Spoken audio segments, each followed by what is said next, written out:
जो मुंतखब MP हैं, जो अरकान असम्बली हैं, इनके जो फंड्स हैं वो कोयटा शहर पर जो लगने हैं, उनको ये नहीं चाहते कि वो आवाम तक पहुँचें। आवाम का तो एतमाद वैसे ही अब बहुत कम होता जा रहा है, चाहे पार्लियामेंट हो और जितने इदारे हैं उसमें काफ़ी आवाम की जो है, आप बात सुने तो वो हम बता नहीं सकते कि उनके क्या क्या तासुरात हैं, और ख़ासकर बलूचिस्तान में। और इस कोयटा शहर के अंदर तो आप 3 MNA हैं यहाँ से मुंतखब, 9 MPA मुंतखब हैं। छोटा सा शहर है 4 गलियों का, लेकिन यहाँ पे जो मसाइल हैं उनका अंबार लगा हुआ है। कराची, लाहौर जैसे बड़े शहर हों तो समझ आता है कि भाई वहाँ पे काम नहीं हो रहा ये, लेकिन 9 MPA कोयटा जैसे छोटे से शहर से मुंतखब हैं, 3 MNA मुंतखब हैं, सेनेटर्स मुंतखब हैं, रिज़र्व सीट पे भी कोयटा के लोग मौजूद हैं, और उसके बावजूद कोयटा शहर के अंदर जो है नुमाइंदगी नज़र ही नहीं आती। कोयटा में बल्दियाती इंतखाबात की मुअत्तली ने न सिर्फ सियासी हलकों बल्कि अवाम और उम्मीदवारों को भी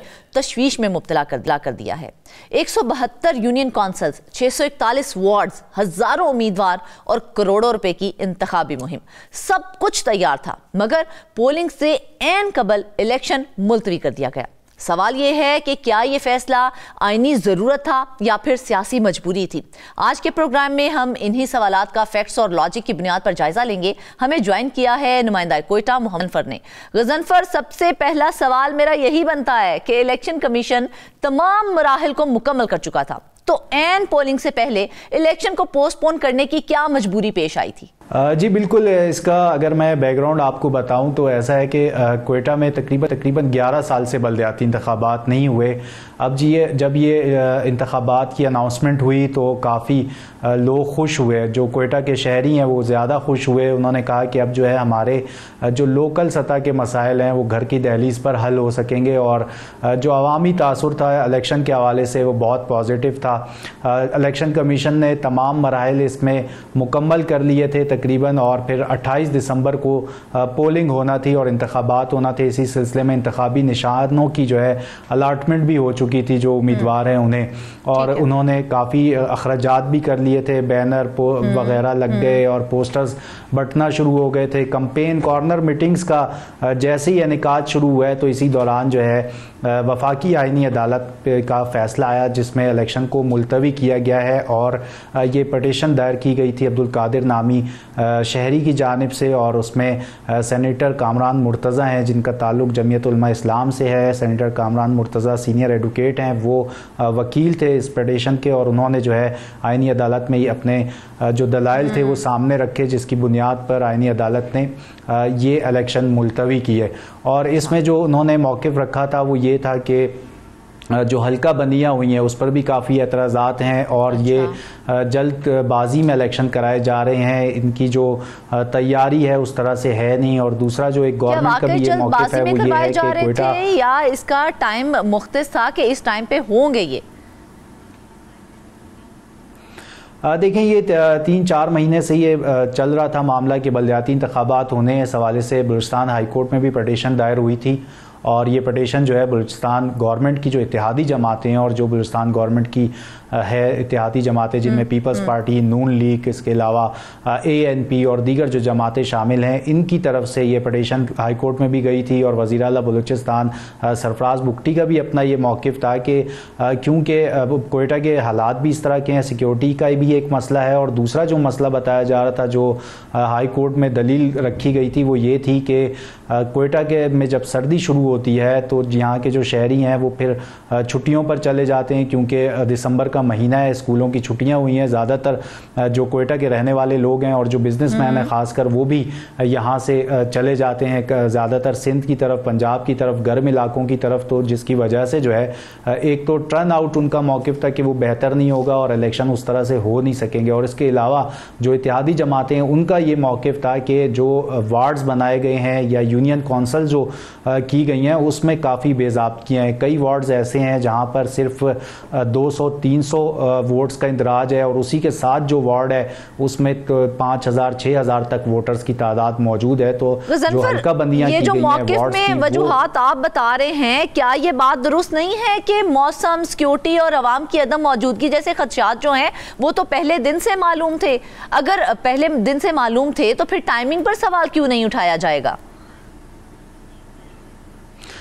जी बिल्कुल, ये एक इस तरह का ये जो दलील है इस पे तो यकीनी तौर पर इससे इनकार नहीं किया जा सकता। बिल्कुल यहाँ पे जो यहाँ के वोटर्स हैं वो इस वक्त बाहर हैं, लेकिन मौसम भी सर्द है। सिक्योरिटी के मसाइल के हवाले से ये कहा जा सकता है कि गवर्नमेंट की जिम्मेदारी है, बलूचिस्तान का दारुल हुकूमत है, सिक्योरिटी तो फराहम उनको करनी पड़ेगी। ये तो नहीं है कि सिक्योरिटी पे आप जो है बिल्कुल ऐसा ही है कंप्रोमाइज कर लें, लेकिन ये दलील किसी हद तक है कि लोग वोटर्स यहाँ पे नहीं है। और इसमें जो अपोजिशन की जमातें हैं उनका ये मौक़िफ़ था, और इसमें नेशनल पार्टी ख़ासकर जो अपोजिशन में है, असेंबली में भी मौजूद है, तो नेशनल पार्टी इसमें फ़रीक बनी थी। उन्होंने कहा कि ये इलेक्शन होने चाहिए और ये ज़रूरत है, क्यों, और उनका जो मौक़िफ़ ये था कि क्योंकि सरकार में जब लोग होते हैं वो नहीं चाहते कि उनकी फ़ंड्स की मुंतकली जो है निचली सतह तक आ जाए और अख्तियारात उनसे निकल जाएँ। तो इस बुनियाद पर वो कह रहे थे कि गवर्नमेंट की हर्डल्स हैं, गवर्नमेंट को रोकना चाह रही है, रुकावट का बाइस बन रही है। लेकिन अब चूँकि ये वफाकी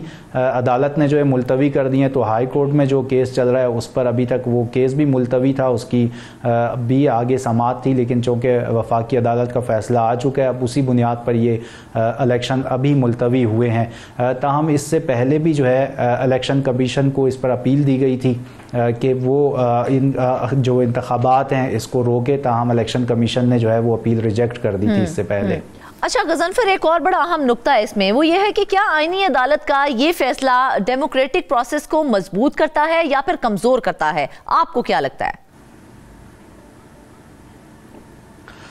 देखें, ये अगर देखा जाए तो अदालत ने तो फैक्ट पर मुलतवी किए हैं कि इसमें मज़ीद चीज़ें सामने आ जाएं कि क्या आर्गूमेंट्स हैं, सबकी बात सामने आ जाए। क्योंकि जो इसमें वैलिड पॉइंट जो नज़र आता है वो यही आता है कि एक तो यहाँ के वोटर्स कम हैं, गर्म इलाकों में चले गए हैं, जो अंदरून सिंध है, बलूचिस्तान के जो गर्म इलाके हैं, जाफराबाद, नसीराबाद, बड़ी तादाद वहाँ पे लोग चले जाते हैं। सिब्बी कोयटा से करीब है, सिब्बी चले जाते हैं बड़ी तादाद। फिर कराची, लाहौर जो अफोर्ड कर सकते हैं वो वहाँ चले जाते हैं लोग। तो ये बिल्कुल ठीक बात है कि वोटर्स का जो टर्न आउट है उसमें कमी आ सकती है। लेकिन दूसरी जानिब ये बात भी ठीक है कि जो वार्ड्स हैं उसमें ख़ुद भी एक दो ऐसा एक्सपीरियंस हुआ मेरा कि जो वहाँ पे हम गए कवरेजेस कर रहे थे जब इसी दौरान बलदियाती इंतखाबात की, तो जो कैंडिडेट्स थे वो ये गिला कर रहे थे कि हमारे एक वार्ड तो ऐसा है जहाँ पे सिर्फ 60 से 70 वोटर्स का इंतराज है, और उसके साथ ही जो वार्ड है उसमें 2000 से 3000 वोटर्स हैं। तो वो ये कह रहे थे कि अब 2000-3000 लोगों को कैसे इंगेज किया जा सकता है। अच्छा गजनफर, एक और चीज़ है जो सेनेटर कामरान मुर्तज़ा एडवोकेट हैं, उनकी जानिब से एक दरख्वास्त दी गई थी, उस दरख्वास्त में हल्का बंदियों में खामियों का जिक्र किया गया था। तो सवाल मेरा ये है कि क्या ये खामियां इलेक्शन से पहले करेक्ट नहीं हो सकती थी?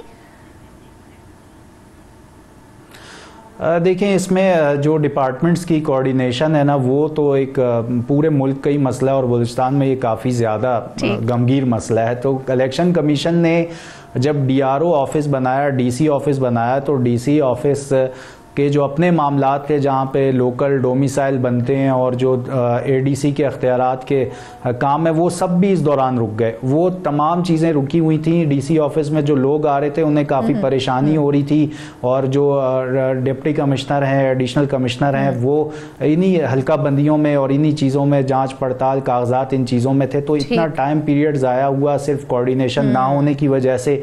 और फिर एंड टाइम पे जो है सब तैयारियाँ जब मुकम्मल हो गई और जो कैंडिडेट्स हैं उन्होंने जो बैनर्स पोस्टर्स बनवाए थे, कई तो ऐसी शिकायत हैं कि अभी तक उन्होंने प्रिंटिंग जहां से करवाई है उनको पैसे नहीं दिए।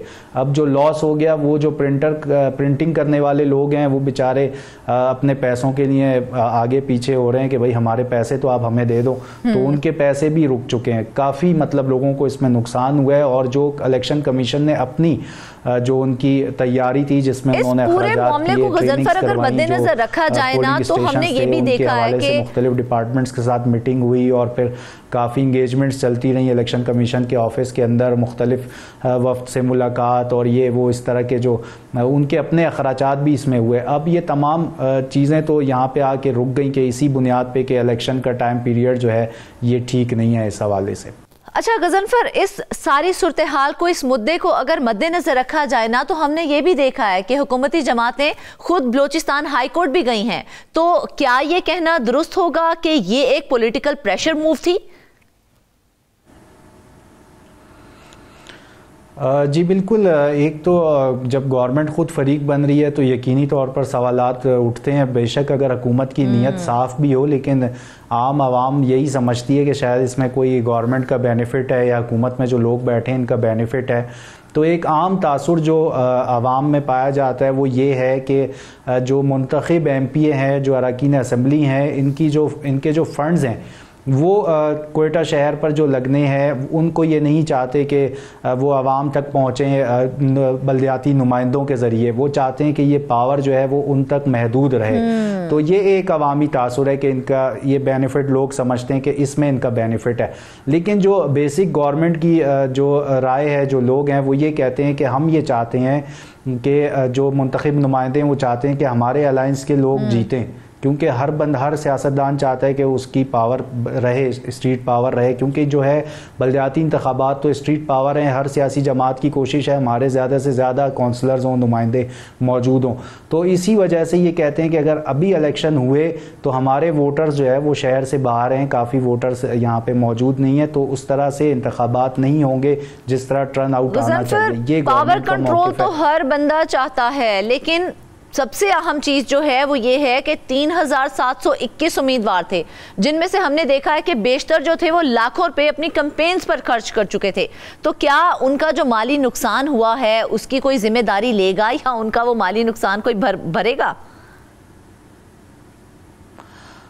ये तो ज़िम्मेदारी तो यहाँ पे कोई किसी की नहीं लेता, आपको पता है। और दूसरा ये कि जहाँ तक कैंडिडेट्स की बात है, उनका तो नुकसान हुआ है। कई बेशतर कैंडिडेट्स ऐसे हैं जो अब वो पैसे ही नहीं अदा कर रहे, जिन बेचारे इन्होंने मज़दूरों से काम करवाया है, जिनसे बैनर लगवाए हैं और उनको उजरत ही अभी तक नहीं दी इन्होंने, और ये ख़ुद भी इनसे कौन जवाब लेगा। तो इस पे तो बेशक ये होना चाहिए कि कोई फैक्ट फाइंडिंग कमेटी बननी चाहिए, और जो ख़ासकर जो प्रिंटिंग वाले हैं जिनका इतना लॉस हुआ है, उनको हर इंतखाबात में हम देखते हैं कि उनके कोई पूछने वाला नहीं है। अब जो असेंबली में जो लोग बैठे हुए हैं, इनमें पर्सनली मैं ऐसे लोगों को जानता हूं जिन्होंने अभी तक प्रिंटिंग प्रेस वालों के पैसे अदा नहीं किए अपनी कैंपेन के लिए।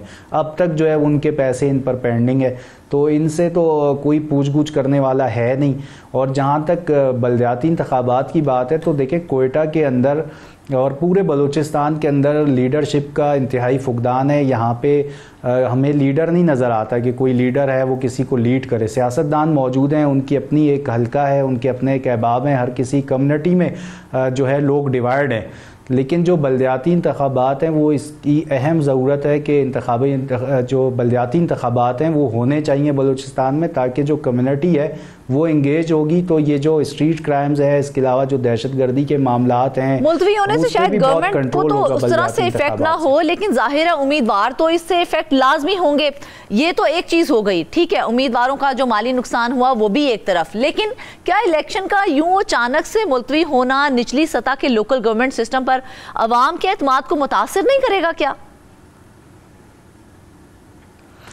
जी बिल्कुल, आवाम का तो एतमाद वैसे ही अब बहुत कम होता जा रहा है, चाहे पार्लियामेंट हो और जितने इदारे हैं उसमें काफ़ी आवाम की जो है, आप बात सुने तो वो हम बता नहीं सकते कि उनके क्या क्या तासुरात हैं, और ख़ासकर बलूचिस्तान में। और इस कोयटा शहर के अंदर तो आप 3 MNA हैं यहाँ से मुंतखब, 9 MPA मुंतखब हैं। छोटा सा शहर है 4 गलियों का, लेकिन यहाँ पे जो मसाइल हैं उनका अंबार लगा हुआ है। कराची, लाहौर जैसे बड़े शहर हों तो समझ आता है कि भाई वहाँ पे काम नहीं हो रहा ये, लेकिन 9 MPA कोयटा जैसे छोटे से शहर से मुंतखब हैं, 3 MNA मुंतखब हैं, सेनेटर्स मुंतखब हैं, रिज़र्व सीट पे भी कोयटा के लोग मौजूद हैं। और उसके बावजूद कोयटा